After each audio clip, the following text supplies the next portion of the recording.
रानी बिटिया, तहरे पसंद के दाल भात बनैले बानी और तरकारी भी साथ में। लहसुन मिर्ची के छौका भी मारले बानी। तारा बहुत पसंद बाना, अच्छा से खैया। हाँ, और हमके लागत रहे कि पिंकू बहुत धमा चौकड़ी मचावत होखिए। फिर रामाधीर के फोन आए कि अम्मा चिंता मत करा, पिंकू ना टांगा में छिप के हमरे साथ आ गल बा।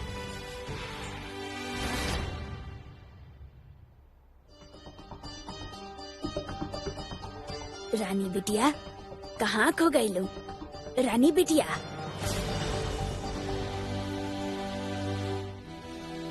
कहाँ खो गई लो? हाँ ना, वो हम थोड़ा। बिटिया, सब ठीक था बा ना?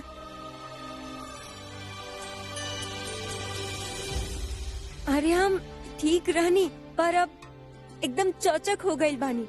वो आप इतना बढ़िया दाल भात जो बनैले बानी, खुशबू जरा, ओहो हो, क्या बात है। मैंने देसी घी के छौंक डाले बाड़ू नहीं में। आप हमके अपन ही हाथ से खिला दी ना, तब एकर स्वाद एक और एक मिलके 11 हो जाये। हाँ हाँ, कहे नहीं खिलाई। आप दोनों का देखत बानी बैठल बैठल, खाई।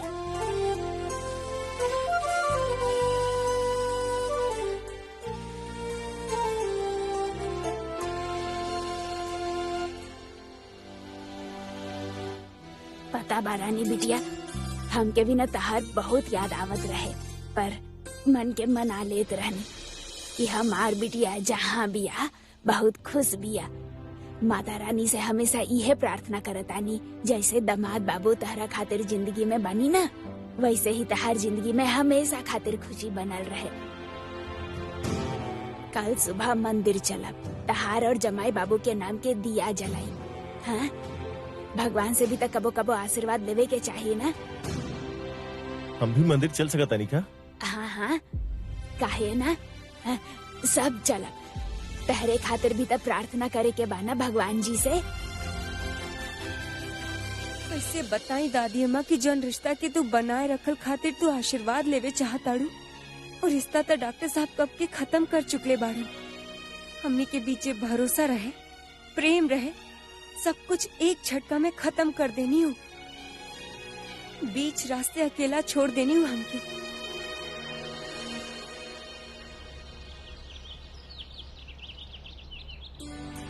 विक्रम बेटा, तैयार हो गईला? हाँ जी। हाँ, रानी बिटिया थाली लेके निकल गई बिया, और मंदिर तो ज्यादा दूर नहीं थे। चला हमनी चला। हाँ, चली। हाँ, आवतानी बिरजू। हाँ हाँ, आराम से चला।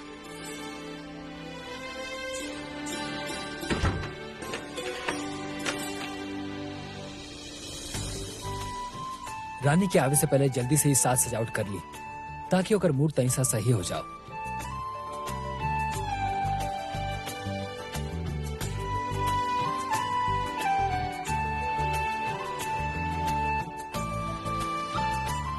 चलो, ये साज सजावट देख के रानी के मन तनी सा तक खेल उठी। वैसे भी उस ससुरा डॉक्टर कोनो कसर ना छोड़ले रहल रानी के दिल दिखावे में।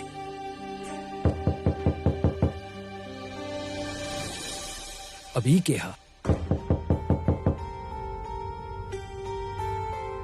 हाँ भाई, खोल रहल बानी।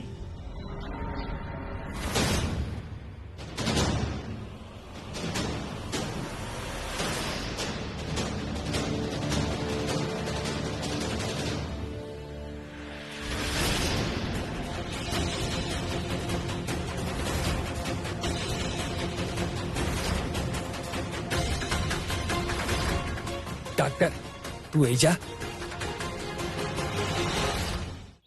अब भी दिल ना भरल कि मुंह उठा के एजा चल आइला। आपके घर नहीं किए आइल हम। ओ सॉरी, भूल गए नहीं। अब तो आप यहीं रहा तो खब। हर बकवास खातिर हमरा लगे टेम नहीं खे डॉक्टर। जौन रास्ता आइल बड़ा, वही रास्ता निकल जा। अच्छा, और अगर ना गई नहीं ता? जौन तरह से तू हमनी के साथ बदतमीजी से पेश आवत बड़ा ना, ओकरा से कहीं ज्यादा बदतमीजी तहरा साथ होके के चाहिए। तू और रानी जी करे वाला बाड़ा ना, वो माफी के लायक नहीं खे, समझ गईला? पगला गई बनी आप का बोलल जाते नहीं। नाटक तो देखा है कर कितना भोला बन रहा बा। तू ना एगो काम करा, तू और रानी ना एगो मंडली ज्वाइन कर ला। अच्छा बस। पैसा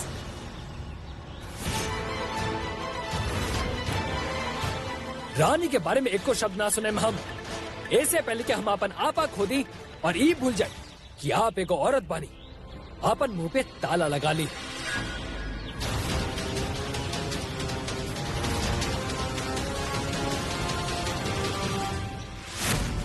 एगो अनपढ़ गवार भी समझेला एगो औरत के साथ कैसे पेश आवल जाला। हम गवार ही सही, पूरा दुनिया भर के ज्ञान ततारा में बाना, तो काहे बुरा बर्ताव कैला रानी के साथ। जब तक डॉक्टर था शर्म कहाँ रहे, कहाँ मरगल रहे था शर्म। ए!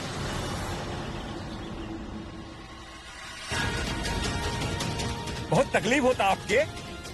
हम हमेशा से जानत रानी कि तू एक ढोंगी बड़ा, बहुत आग बनाता है अंदर, मर्दानगी फूटाता। तो आवा हमरा पे जोर चला के दिखावा। आखिरी चेतावनी देता नहीं बिरजू, हमरे मुंह मत लगा। कॉलर छोड़ा बिरजू। ना छोड़े, असली मर्द के सामने हिम्मत कमजोर पड़ गई।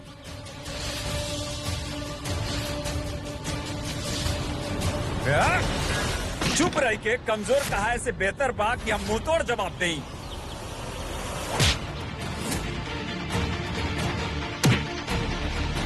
वीर,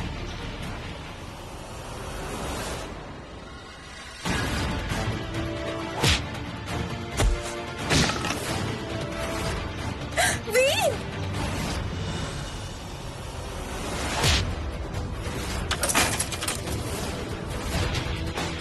बिरजू,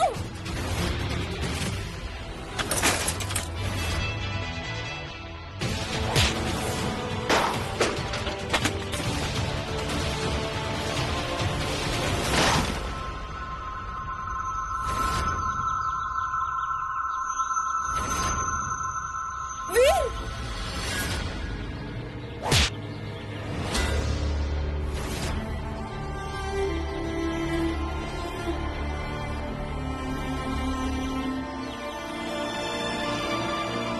डॉक्टर साहब आप आजा। काहे लड़ रहल बाड़े तू दोनों? बिरजू, डॉक्टर साहब, अरे आप लोग लड़त काहे बानी? बिरजू हट। बिरजू, बिरजू, बिरजू,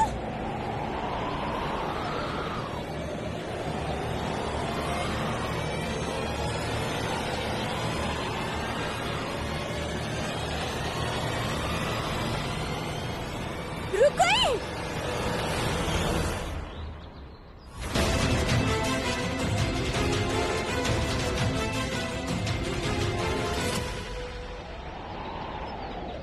बस करी, बंद करी।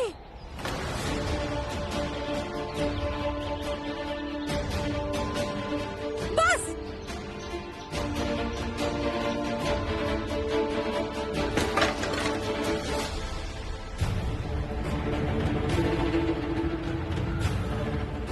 बिरजू, तू जा यहाँ से। ये आदमी के साथ तरह के अकेला छोड़ के ना जाए हम। अरे हम कह रहल बानी ना, जा यहाँ से। हम ठीक बानी।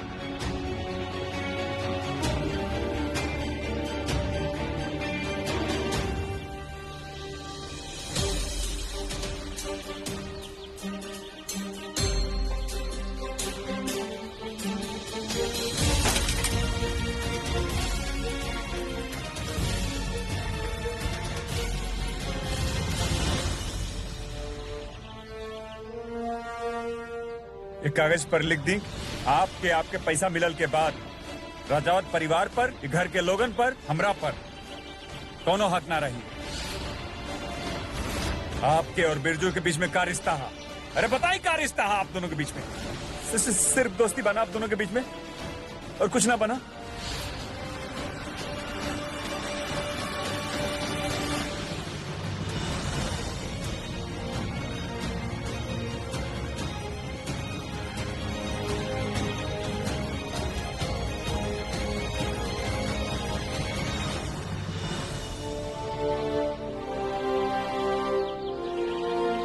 आप दोनों ऐजा कहे? आपके बेशर्मी देखे आयल बानी हम। अगर हमेशा से ही बिरजू से शादी करे के रहे आपके, तो एक बार हमसे कह के देखती। हम खुद आपके रास्ता से हट जाती रानी। ये तरह छुप के छुपका के चोरन जैसन बिहेव करे के का जरूरत रहा।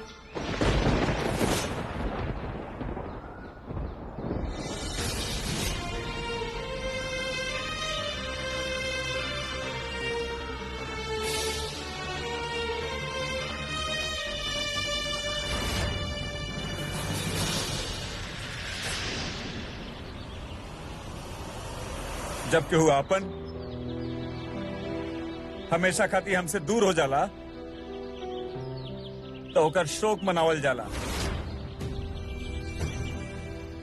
हमनी के रिश्ता तड़प तड़प के मर गेल रानी, लेकिन आप शोक मनावे के इंतजार तक ना कैनी। इतना जल्दी सब कुछ भूल के आगे बढ़ गए नहीं आप, और अब शादी करे जाता नहीं।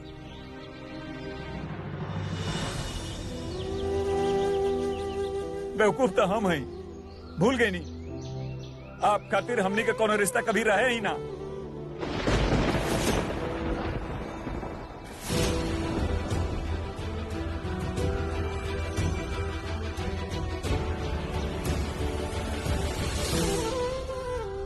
आपका रिश्ता तो हमेशा से बिरजू के साथ ही रहे, बहुत ही खास रिश्ता।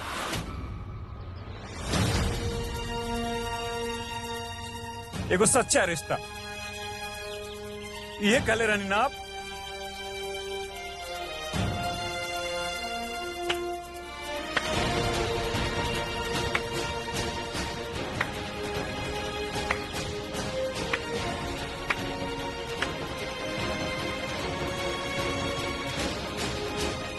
एगो बहुत ही शातिर खिलाड़ी निकलनी आप रानी।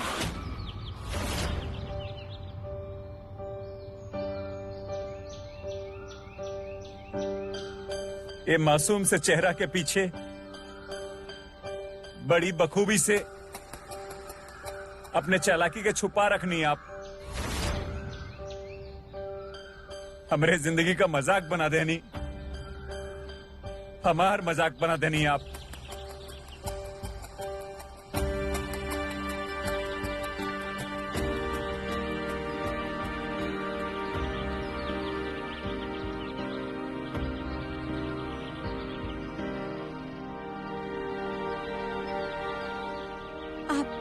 इनके एजा से ले जाए। अब दोनों के एजा ना आवे के चाहत रहे।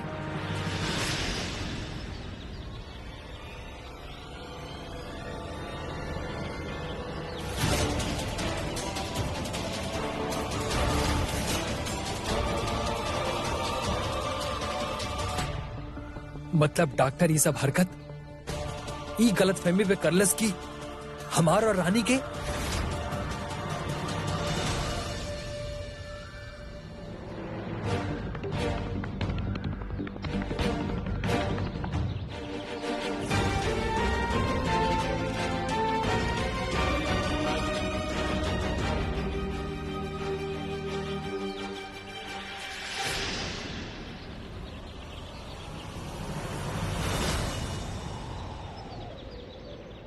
अगर हमेशा से ही बिरजू से शादी करे के रहे आपके, तो एक बार हमसे कह के देखती।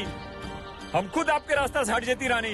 ए तरह छुप के छुपा के चोर जैसन बिहेव करने का क्या जरूरत रहा।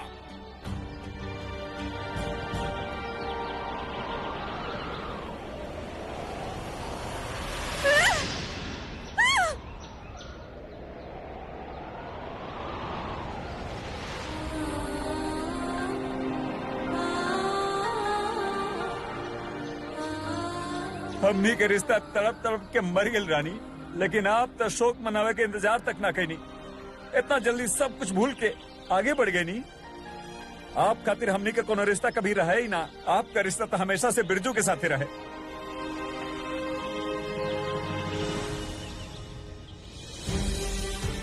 हम कबो ना सोच ले रानी कि ई डॉक्टर इतना नीच और घटिया सोच रखेला। अपना गुस्सा और जलन में रानी के कैल धैल सब भुला गईलस। इतना आसानी से तेकरा के हम जाए ना दे।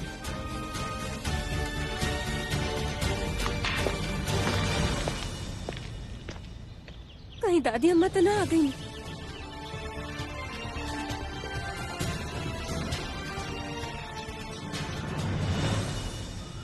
बिरजू ऐसे रहे कहीं बिरजू हमारा डॉक्टर साहब की बात तो ना सुन ले। कहीं उनके पीछे तो ना जा रहा। हे माता रानी, ओके रोके क्या होके न तब फिर से तमाशा खड़ा कर दी।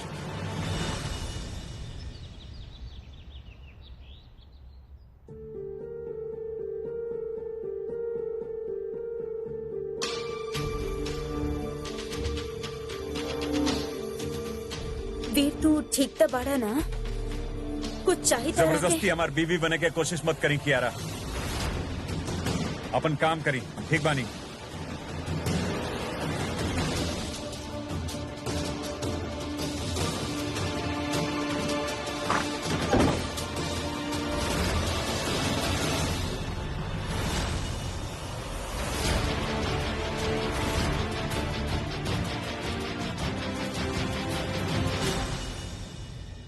हिम्मत कैसे भले यहाँ आए के? जब पहली बार तारा पे नजर करे ले रानी हम, तभी तारा घटियापंथी पे हमरा शक होके लगा कर रहा है, और आज तू हमारा शक सही साबित कर देला। दूसरन के बुराइयन पर हाथ उठावल आसान बा, खुद के अंदर झांक के देखले बाड़ा कभी? कितना गंदगी भरल बा अंदर।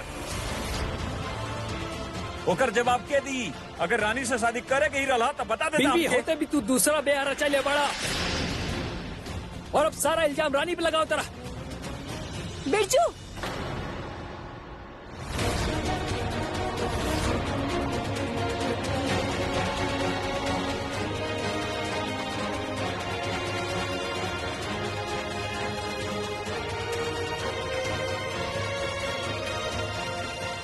ई देखा, बिरजू के साथ देवे खातिर रानी के अलावा के आ सकेला? होके वाली पत्नी जो नहीं आपकी।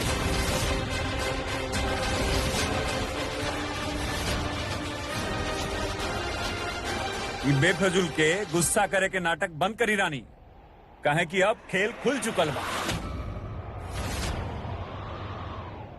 अब जोन हम आई गइल बानी तो आप दोनों के शादी करवा के ही लौटब।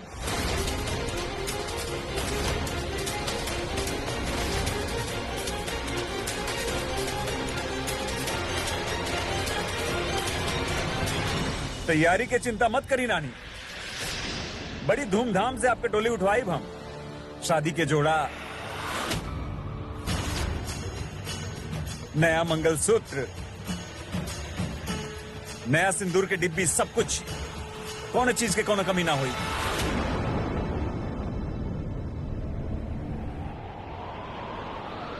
हमारे साथ तो आपका शादी ऐसा ही हो गया है। एक कुंवारी कन्या पापी बिया, जान से मार दे के। क्यों हाथ ना उठाई? अब ये कुंवारी ना है, हमार धर्म पत्नी है, रानी वीर सिंह राजावा।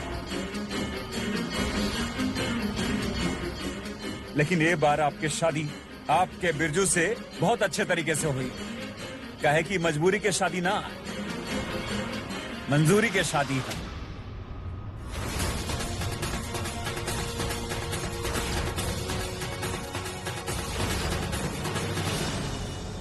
है ना रानी?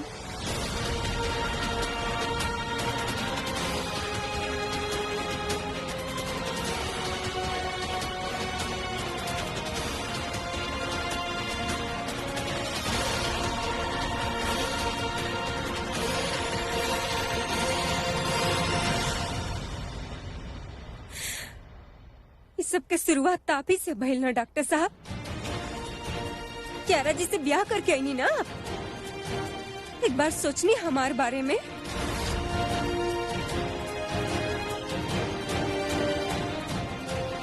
कभी अब का इतना एहसान जता रहल बानी आप? कहे हमरा से जवाब मांगत आनी?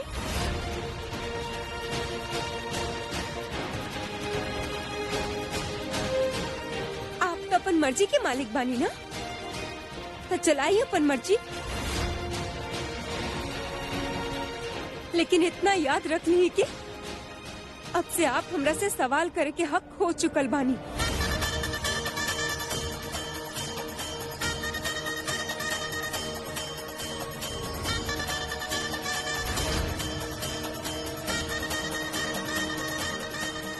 हमार जिंदगी है, हम जैसे चाहिए के वैसे जिया। और इससे ज्यादा हमरे पास आपसे कहे खातिर कुछ नहीं खे।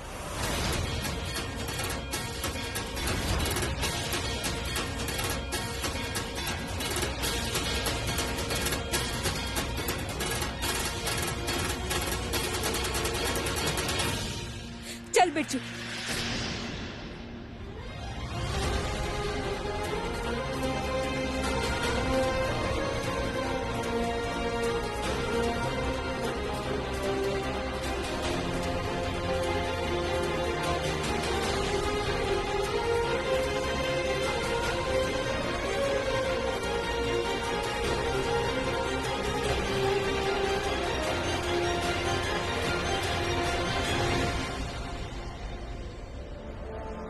अब से आप हमरा से सवाल करे के हक हो चुकल बानी। ये हमार जिंदगी है, हम जैसे चाहिए के वैसे जिया। और इससे ज्यादा हमरे पास आपसे कहे खातिर कुछ नहीं खे।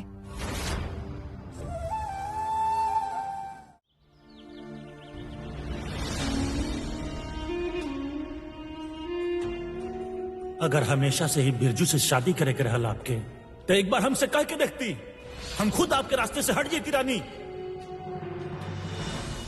ऐसे छुप के छुपा के चोर जिसन बिहेव करे के का जरूरत रहल। अब जे हम आ ही गए बनी, तो आप दोनों के शादी करवा के ही लौटब। शादी के जोड़ा, नया मंगलसूत्र, नया सिंदूर के डिब्बा, सब कुछ, कोनो चीज की कमी ना होगी।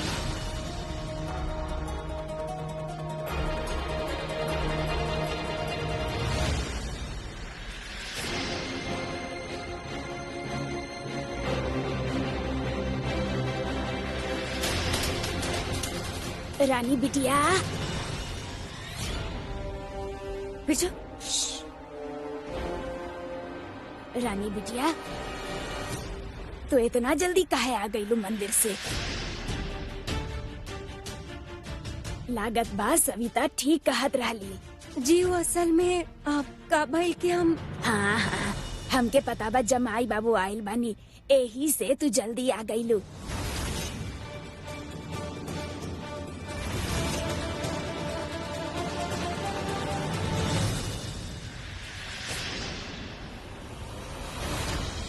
विक्रम बेटा, जब तू हिजा पानी पिए गई रहला ना, तो हम चप्पल लेवे गई नी। सविता हिजा खड़ा रहली, हमसे कहत रहली कि हमनी के गांव में एक ठो बड़का गाड़ी आयल बा, उहमें जमाई बाबू आयल बानी। माता रानी के कृपा अपरंपार बा ना। देखा, आज ही दिया जलैनी और आज ही जमाई बाबू आ गई नी। कहाँ बानी जमाई बाबू? दिखाई ना दे रहल बाड़े। जमाई बाबू, जमाई बाबू। दादी अम्मा,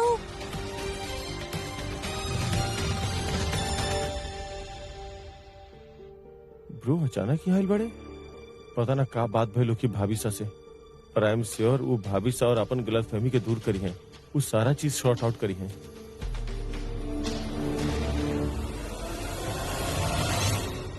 रानी बिटिया, जमाई बाबू ना दिख रहल बाड़े, कहीं कहीं बाहर गए बाड़े का?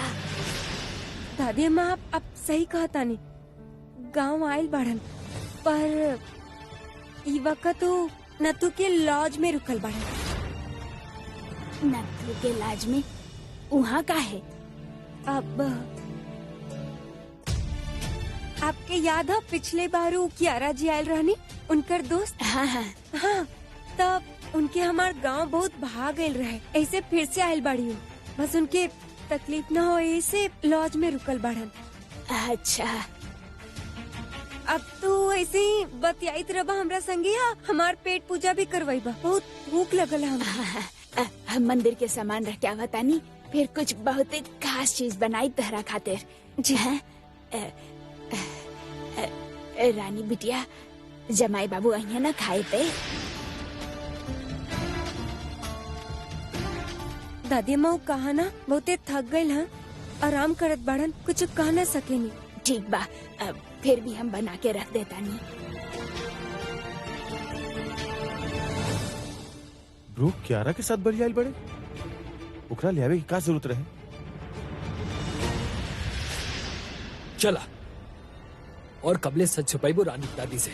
हाँ, कल के जब रामू काका आ जाए तब उनका से यह झूठ बोलबू तू, हम जानता नहीं। जो हिसाब से तार डॉक्टर रामन दिखाओ था ना, ता हर सच बोले से पहले वो बखड़ा खड़ कर दी, देख लिया। वो अपन कड़वा जुबान से सब कुछ सच बतावे उससे पहले तू सच बता दा दादी के। तू डॉक्टर के बलिया के बॉर्डर तो हम पार कराए, ये गारंटी बा। नाना देख, शांत हो जा तू। उस समय कोई भी बेवकूफी मत करिया तू, ठीक है? और ऊंचा डॉक्टर ना तो क्या हमार कसम बिरजू, तू कुछ न करबे।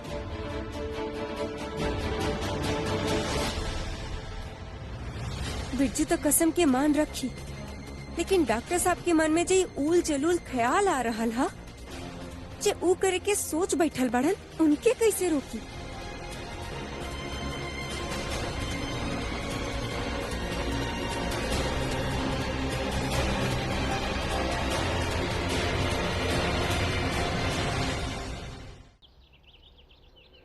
हम आपके एगो लिस्ट भेज रहल बानी। हमके उस सब सामान चाहिए बलिया में, जल्दी से जल्दी।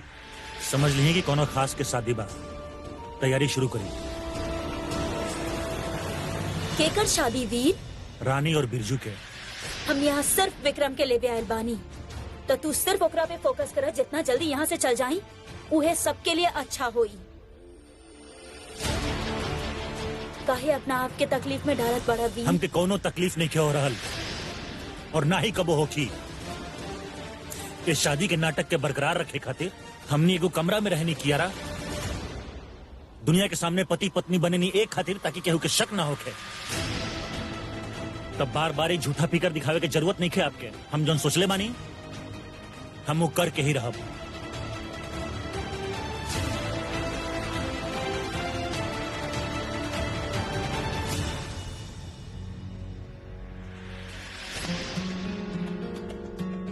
मामला हाथ से फिसल रहल बा। एकरा से पहले सब कुछ बिगड़ जाए, हमरा रानी सा से बात करे के हुई।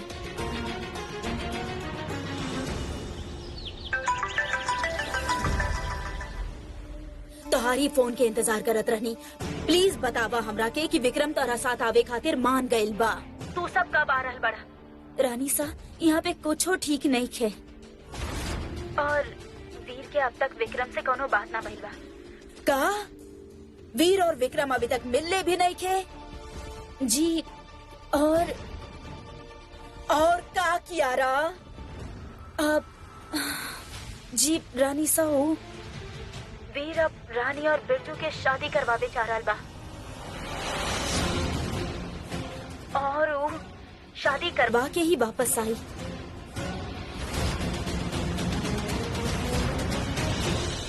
वीर ये सब काहे कर रहल बा? यहाँ हम सब कुछ संभाल ले रहनी, फिर ऐसन का भइलू? हाँ सच त ई बा वीर कि ओकरा खातिर तू मैटर ना करेला। वो अपन जिंदगी से, अपन दिल से तरह निकाल फेंक ले बाड़ी और अब वो बिरजू से शादी कर रहल बाड़ी। जवाब दा कियारा। पता ना रानी साहब, वो वीर हमेशा गुस्सा में रहेला ना, तो हम कुछ ओकरा से, पर आप इतना समझ ली कि यहाँ पे सिचुएशन बहुत ज्यादा सीरियस बा और अब आप ही कुछ कर सके नहीं।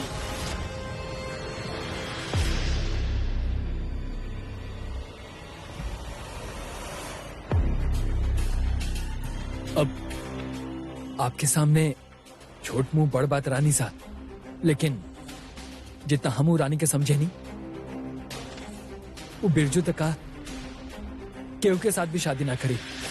ये तो हमार चिंता के वजह बा। अगर वीर के सब सच पता चल गया था, हमार सारा खेल बर्बाद हो जाई। हमरा जल्द से जल्द वीर के लावे के होगी। हम खुद बलिया जाई।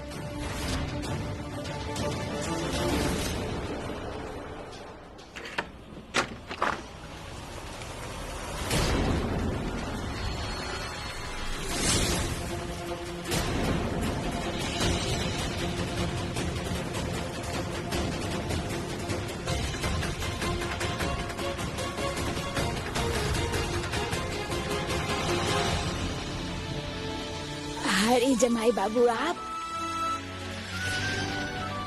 अरे रानी वहाँ खड़ा खड़ा का देख रहल बाड़ू? अंदर लेके आवा ना दामाद जी के।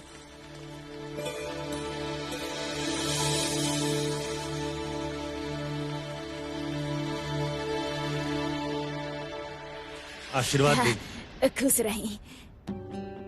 कियारा बिटिया आप भी, रानी बिटिया हमके बतैले रही कि आप भी यही जाइल बानी।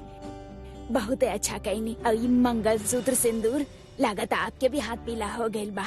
जी हो गई।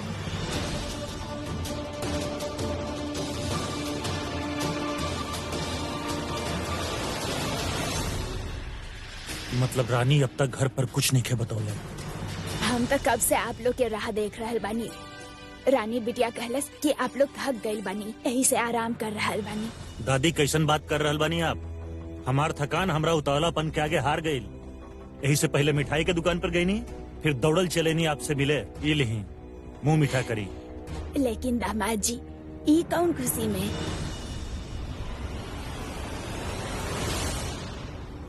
आप अभी तक बतौनी ना रानी। पिता इहो ना बतैलस कि आप लोग गांव में आइले बानी। उहो हमरा के गांव वालन से पता चलल। बात छुपावे में काफी तेज हो गई बड़ी। जे सच पता चलेला तो कहीं और से पता चलेला।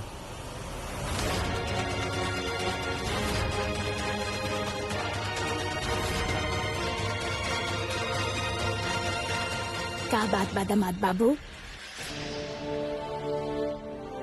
अब ऐसन ऐसन ना हो। फिर कैसन बरानी?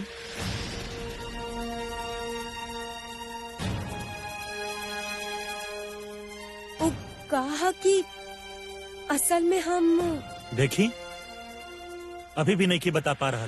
तो ठीक बा ना दामाद बाबू, आप ही बता दी कि का बात बा।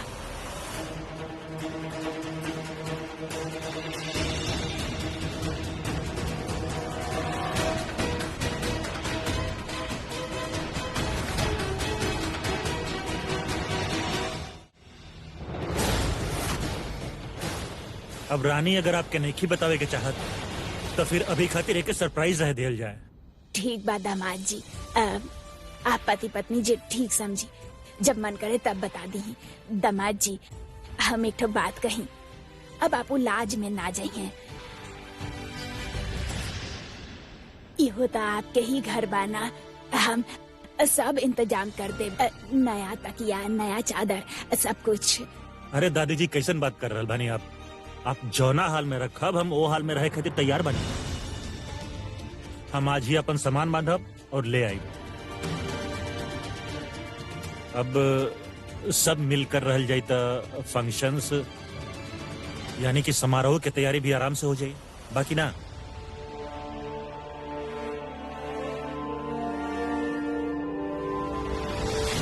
समारोह? कैसन समारोह दामाद जी? सरप्राइज बा दादी, सब कुछ एक सरप्राइज बा। दामाद बाबू, ई बार न अब बहुत बदलल बदलल लग रहल बानी। ठीक बा, सब साथ मिल के रहब तब प्रेम और बढ़ी।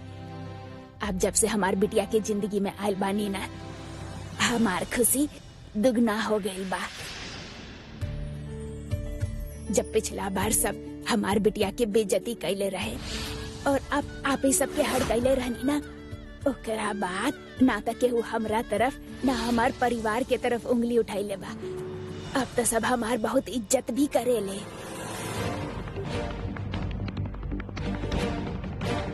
काहे कि आप सब कुछ संभाल ले रहनी ना जमाई बाबू।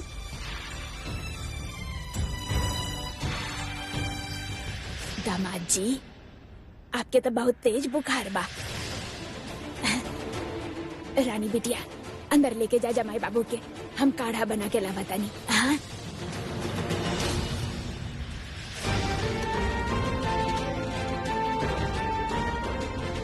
अरे फिर कहाँ खो गई लू? अंदर लेके जाना। हाँ रानी, चला आजा। ए, तू का कर बस आज जाके तू ही जरूर का। अब रानी बिटिया जाना अंदर लेके।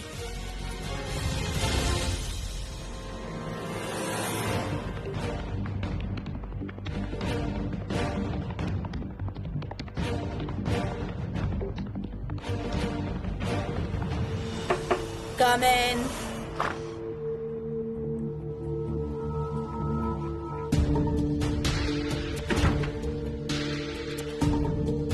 रानी सा, का भइल प्रिंस? परेशान लग रहल बानी आप। इतना टेंशन में आपके अकेले जाए देवे नहीं चाहत, लेकिन आपके साथ जाए भी तो कौन हक से। हमारा और नंदिनी के रिश्ता तो आप पहले ही तोड़ चुकल बानी। ओकरा बावजूद भी हम आपके खातिर, रजावत परिवार खातिर सब कुछ करी। बदला में हमरा का मिलन? खाली अपमान। वीर हमरा के शेफ बना दिलस, लेकिन फिर भी हम आपके साथ वीर और विक्रम के लेवे बलिया जाके चाहते नहीं। लेकिन आप ही बताइए, अगर हमारा परिवार हमरा से पूछलस कि कौन हक से उजा जाता है, तो का जवाब दे लोग के? आप उनका से कहें कि आप हमार होखे वाला दामाद के हक से हमार साथ जा रहल बानी।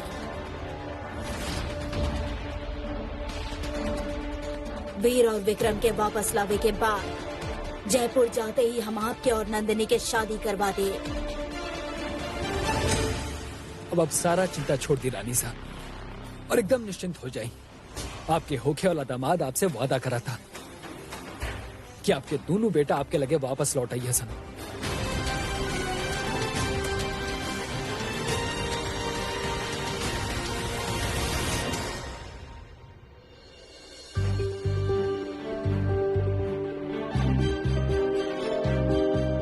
बिस्तर लगा देनी, हम आराम करें, लेट जाएं। हमके पता ना रहल कि आप सिर्फ हमके ही ना बाकी सबके धोखा में रख सके नहीं।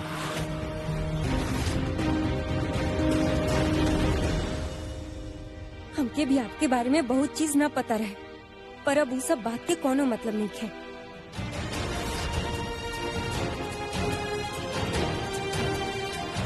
लेकिन बात के छुपावे के बड़ा लंबा लिस्ट बा आपके। हिसाब कैसे रखे नहीं आप? कंफ्यूज ना हो जानी। हमसे आपन और बिरजू के रिश्ता छुपाओनी आप। दादी से हमार और कियारा के शादी के बाद, और अब शायद सबसे आपके और बिरजू के होखे वाला शादी के बाद माने के पड़ी रानी आपके। का भाई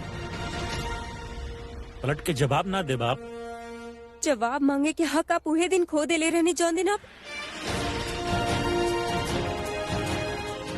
ये सब काहे कर रहल बानी डॉक्टर साहब? आप हमके अपन हाल पे काहे ना छोड़ देवे तानी? चल काहे ना जाता नी? रानी बिटिया, बिस्तर लगा दे लो। देखा हम गरम गरम काढ़ा बना के लाई बनी। दामाद जी, ये आप गरम गरम काढ़ा पी ली। हम आपके खातिर कुछ खाए खातिर बनावतानी। जी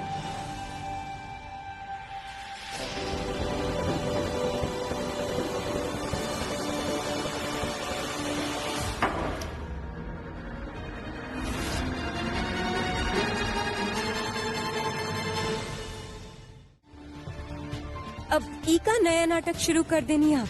नहीं खे पिए के हमके। ना पिए क्या मतलब? अब बुखार आपके अपन चपेट में ले ली तो दिक्कत हो जाए ना? पी ले। ये अच्छा बड़े के नाटक बंद करब आप। केहू नहीं के देख रहे लमनी के। और एगो बात मत भूलो, डॉक्टर हम बानी। सही और गलत आपसे बेहतर जानत बानी हम। हाँ तक आप हमार दादी की नुस्खा से बेहतर थोड़े ना जाने नहीं। इतना प्यार से बनैले बाड़ी आपके खातिर पी ली ना, का दिक्कत है? मना कहीं ना हम। एक बार में समझ नहीं किया और बात। अरे आपके समझ में ना आवेला कि ई पियल आपके खातिर जरूरी है? हम अच्छा तरह से जानत बानी हम के का करे के बा। ठीक है, अगर आप जाने नहीं कि आप का कर रहल बानी तो फिर हम उहे करब जे हमके सही लगेला। अरे रानी,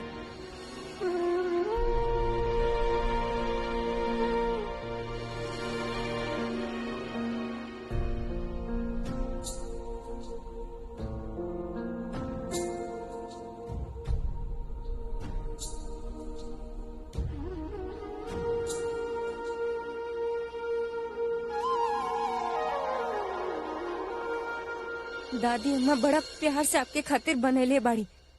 आपके लड़ाई हमरा से है, उनकरा से ना। उनके बुरा लग जाए, प्लीज पी ली आप।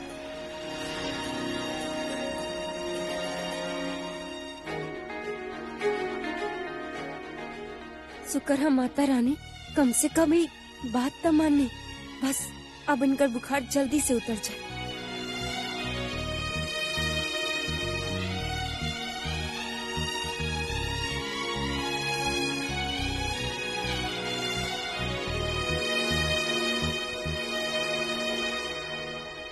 अब कैसन महसूस कर रहल बानी आप? ये ढोंग करत करत थक ना जानी आप कि सोचले भी ना हो कि ई मासूम चेहरा इतना धोखा देले बा।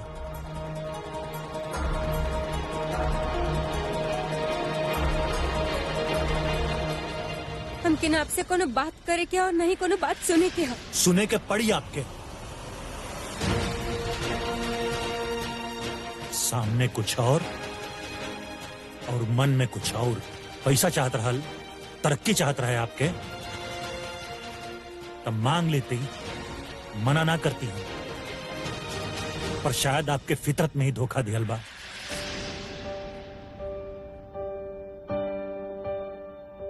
का भइल?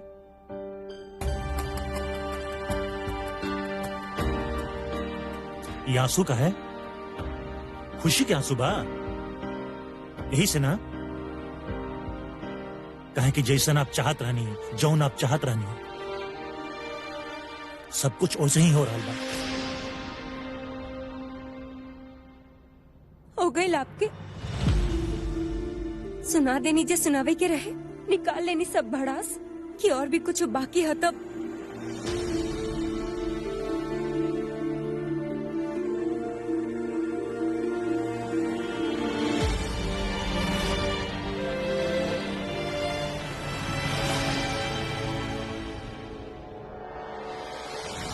कुछ तो है हमने के बीच, कुछ बहुत ही खास। सच कहीं तो आपके और हमारा रिश्ता से भी ज्यादा पवित्र रिश्ता है। ये मंगलसूत्र, I mean, ये धागा, ये अभी भी पहनले बानी आप? निकाल दिए के? कहे कि अब ई कोनो मायने ना रखेला।